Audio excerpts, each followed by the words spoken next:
बच्चों के सबसे बड़ी जो टेंशन होती है वो एग्ज़ाम को लेकर होती है। तो आज उसी टॉपिक पर अपन बात करने वाले हैं। आप बने रहे एंड तक मेरे वीडियो के साथ।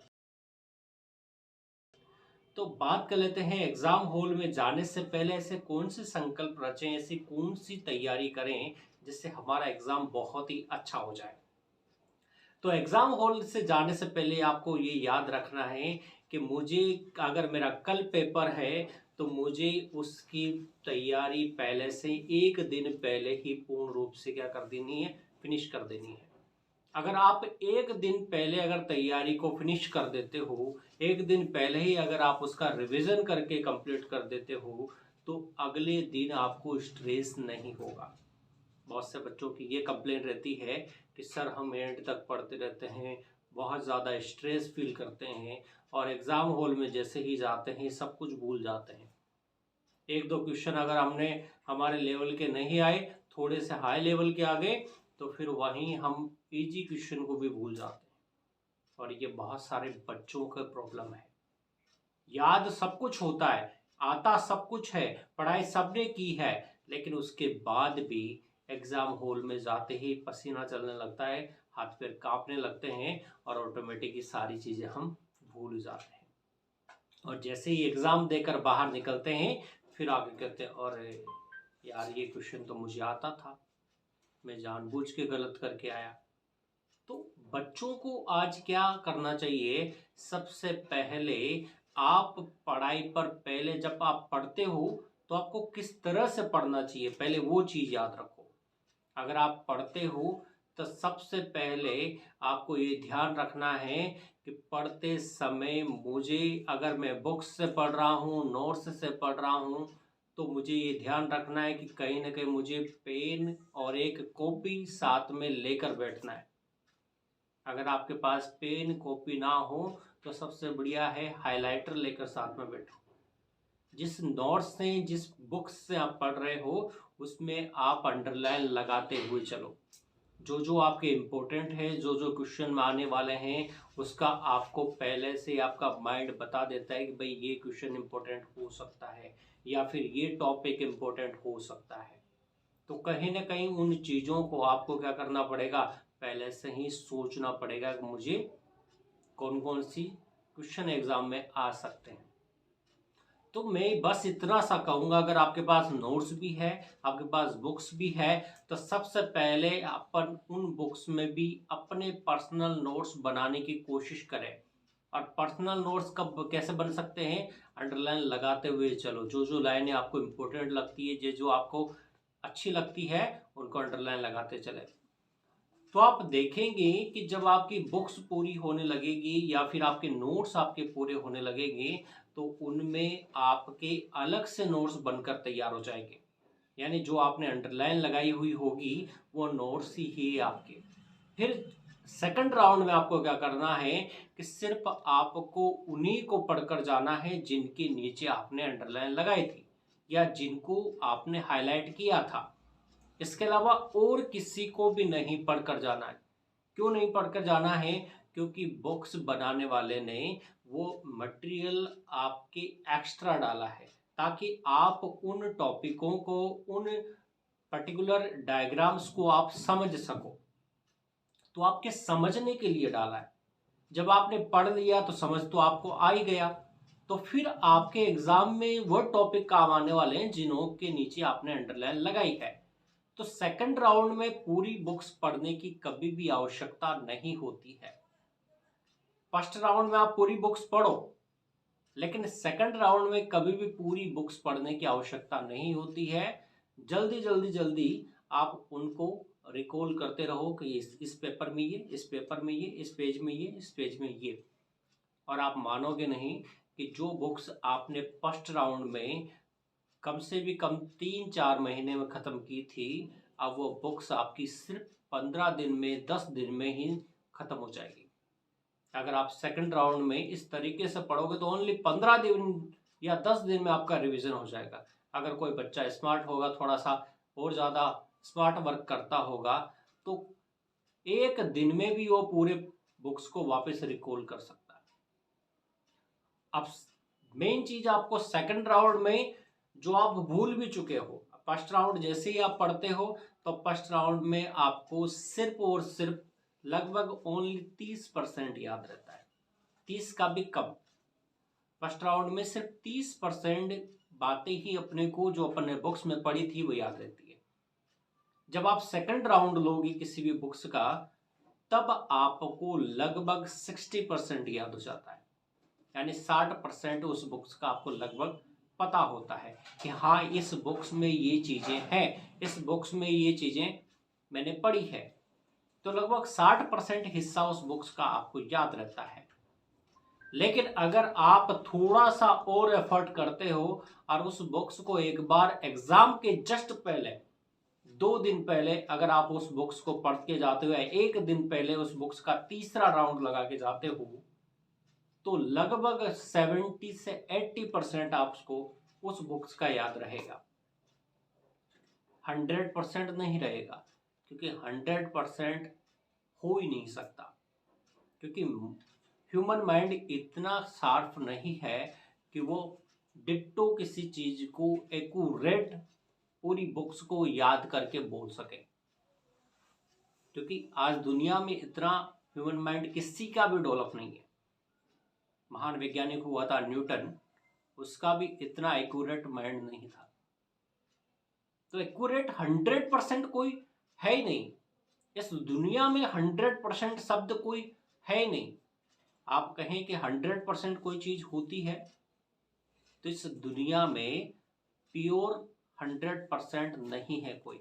अगर आप हीरे को भी अगर तराश के देखें तो हीरे में भी कहीं ना कहीं वो भी सिर्फ 99.99% ही प्योर है, या इससे कम होगा, लेकिन 100% नहीं है। तो 100 से ही परसेंटेज क्यों निकाली जाती है? क्योंकि वह है नहीं, वहां तक कोई पहुंच ही नहीं सकता। अगर किसी के कहते ना कहा इसके पूरे में से पूरे नंबर आए, तो पूरे में से पूरे नहीं आए, उसके कहीं ना कहीं उसमें भी कमी कसर है। क्योंकि डिट्टो आप सेम टू सेम किताबों का उठाकर पेपर में नहीं छाप सकते, अपनी मर्जी से कुछ ना कुछ ऐड करना पड़ता है। इसलिए हमेशा एग्जाम हॉल में जाने से पहले आपकी पूर्व तैयारी ये होनी चाहिए कि कम से भी कम आपको 2 राउंड पूरे करने हैं। किसी भी बुक्स के 2 राउंड आपको लगाने हैं, ठीक है।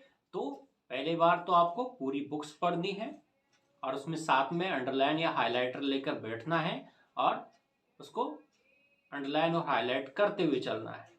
सेकंड राउंड में सिर्फ आपको उन हाईलाइट की हुई चीजों को और सिर्फ आपने जो अंडरलाइन लगाई या स्टार मार्क किया है उन चीजों को पढ़कर जाना है। आपको वहां पर टेंशन बिल्कुल ही क्या हो जाएगी, आपकी कम हो जाएगी। क्योंकि आपको मन में क्या फील होगा, अरे यार ये चीजें तो मैंने पढ़ रखी है, हाँ इस बॉक्स में तो मेरे को आइडिया लग गया कि इसमें क्या क्या आने वाला है। तो सेकंड राउंड में आपका टेंशन बहुत कम हो जाती है। अगर आपके पास समय है तो फिर आप लास्ट में एक बार पूरी बुक्स को पलट कर सारी चीजें देख लें। और एग्जाम हॉल से जाने से पहले अगर आपका साइंस का सब्जेक्ट है या किसी और का सब्जेक्ट है, तो साइंस के सब्जेक्ट वालों को याद रखना चाहिए कि मुझे लास्ट में डायग्राम जरूर देख कर जाना है। क्योंकि बच्चे पढ़ तो लेते हैं, किताबें पलट तो लेते हैं, लेकिन लास्ट में डायग्राम देखना ही भूल जाते हैं। अब उनको जब पेपर में जब डायग्राम बनाने की नौबत आती है तो फिर वहाँ उसका लेवल कहाँ करें। डायग्राम तो बना लिया, लेकिन उसका लेवल कि कहाँ माइटोकॉन्ड्रिया है, कहाँ एंडोप्लाज्मिक रेटिकुलम है, कहाँ क्या है, वो लेवल करना ही भूल जाते हैं। तो एग्जामिनर उन चीज़ों के नंबर काट लेता है। तो लास्ट में एक नजर ही तो मारनी है डायग्राम पे, क्या करना है आपको, कुछ नहीं करना। लास्ट में जाते जाते एक बार सारे डायग्राम को ऊपर नजर मार कर जाए, ताकि एग्जाम हॉल में आप अच्छे से डायग्राम बना कर आए। डायग्रामों की अपनी एक लैंग्वेज होती है, डायग्रामों से नंबर भी बहुत अच्छे आते हैं। एक छोटा सा डायग्राम आपके एक पेज की थ्योरी को कवर कर देता है। अगर आप एक पेज की थ्योरी अगर लिख कर आओ और एक पर्टिकुलर छोटा सा डायग्राम अगर लेबल करके लिख के आ जाओ, बना कर आ जाओ, तो आपकी एक पेज की थ्योरी अलग और वो डायग्राम अलग। वो एक छोटा सा डायग्राम ही आपको पूरे नंबर दिला देगा। क्योंकि सामने वाला एग्जामिनर क्या सोचेगा कि इसको आता है।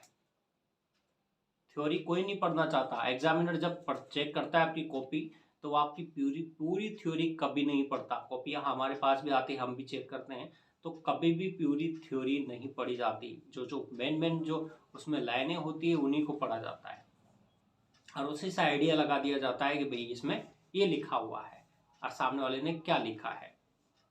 तो सबसे बड़ी चीज यही है कि कहीं ना कहीं पूर्व तैयारी बहुत ही ज्यादा जरूरी है।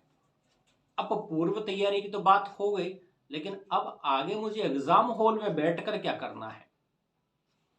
आप एग्जाम हॉल में बैठे हो, अब उस समय मुझे क्या करना है। तो सबसे पहली बात ये याद रखें कि मुझे एग्जाम हॉल में बैठते ही हमेशा ये ध्यान रखना है कि जिसमें टाइम कम कंज्यूम हो वो चीज मुझे पहले करनी है। यानी जिसमें टाइम कम लगना हो वो चीज मुझे पहले करनी है। यानी जो क्वेश्चन मुझे अच्छे से आता है तो वो मुझे पहले करना है, यानी उसमें टाइम भी कम लगेगा क्योंकि वो क्वेश्चन मुझे आता है। तो मैं हैंड टू हैंड ना तो बिना इधर उधर घूमे फिरे इधर उधर देखने के बजाय मैं फोकस वहां करके उसको लगातार लिखता रहूंगा, तो मेरा टाइम क्या होगा, कब बचेगा।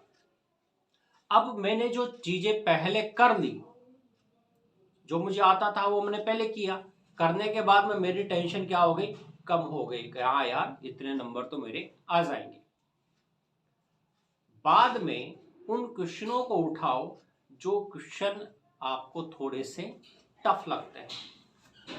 अब उन क्वेश्चनों को जैसे ही आप उठाओगे तो आपको उन क्वेश्चनों से पढ़े हुए आंसर भी याद आने लगेंगे। कैसे आने लगेंगे, क्योंकि आपने पढ़ा तो सब कुछ है, उस किताब में से ही क्वेश्चन आया है, उस क्वेश्चन को बस हल्का सा घुमा रखा है। तो आपने जब पीछे के जो क्वेश्चन किए जो आपको आते थे, अब वो आपका माइंड क्या हो गया, टेंशन फ्री।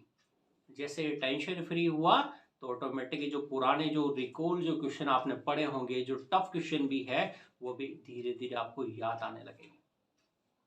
और अपन क्या करते हैं, गलती बहुत से बच्चे ये करते हैं कि पहले से टफ क्वेश्चन उठाकर बैठ जाते हैं।